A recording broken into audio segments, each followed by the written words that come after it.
The Bible, to some, is the best book in the world, which was breathed out by God. To others, it's a barbaric book written by primitive human beings with little to no intellect. A book that seems to support the belief in the unaliving of women and children, with text that says to utterly destroy everything and leave no survivors, which includes women and children? How can anyone believe in the Bible? How can anyone be a Christian? But most of all, how can anyone believe in God? Are these claims true about the Bible and the endorsement of the destruction of said people? Well, let's take a look at said verses and put them under a microscope. Let's be fair and honest with the text. Joshua 10:20. On that day, Joshua took Makkedah and struck it and its king with the edge of the sword. He utterly destroyed them, all the people who were in it. He let none remain. He also did to the king of Makkedah as he had done to the king of Jericho. This passage in Joshua seems to put more emphasis on the utterly destroying them by saying he let none remain. Let's look at one more in the same book and just 5 verses over. Joshua 10:33. Then Horm, king of Gezer, came up to help Lachish, and Joshua struck him and his people until he left him none remaining. And we see again the emphasis of until he left none remaining. We see that this clearly shows how barbaric and humane the Bible is, right? Well, not quite. If we want to be fair to the biblical text, this could be explained by examining the context of the text, because at the end of the day, the only thing that matters is really context, because context is key. The biblical text is hyperbolic, and I believe that the original audience perceived it as such as well. And I want to prove this point. Let's just take a look at Joshua chapter 10:33 again. Let's put it back on the screen.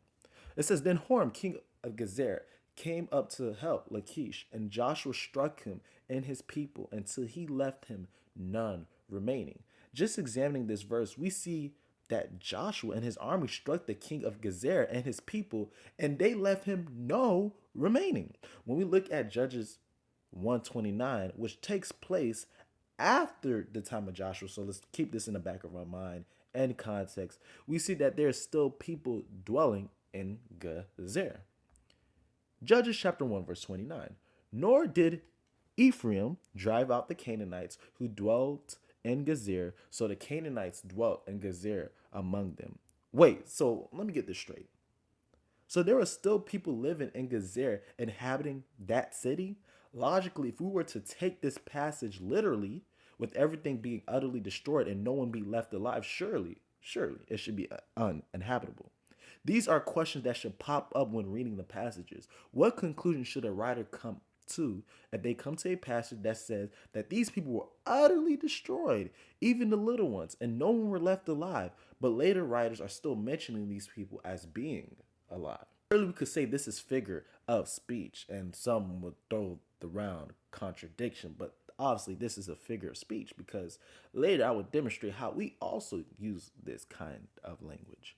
So 1 Kings chapter 9, verse 16, it says Pharaoh, king of Egypt, had gone up and taken Gezer and burned it with fire. Keep in mind, this is hundreds of years later after Judges chapter 1, verse 29.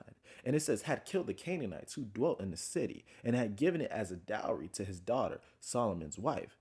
So there's overwhelming proof that this city was still intact hundreds of years later after Joshua had said to utterly destroy everything.